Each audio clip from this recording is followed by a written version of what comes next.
আপনার আজকে দুপুরে যে একটা গুলির বিদ্ধ হয়েছেন হাদি সাহেব, না হাদি ওসমান, ইনসাফ পার্টির ওসমান হাদি সাহেব, ইনকিলাব পার্টি, দুঃখিত, ইনকিলাব পার্টি যে মঞ্চ, ইনকিলাব পার্টির মঞ্চের সম্ভাব্য প্রার্থী, তিনি গুলিবিদ্ধ হয়েছেন। খান সাহেব, বিজয় দিবস উপলক্ষে আপনার শুভেচ্ছা বার্তা কি?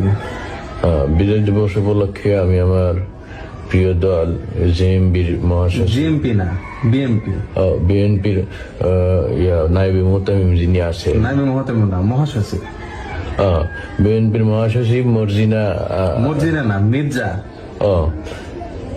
মির্জা সাইফুল ইসলাম, সাইফুল না ফখরুল ইসলাম, মির্জা ফখরুল আলমগীর, ফখরুল ইসলাম, ইসলাম। মির্জা ফখরুল ইসলাম আলম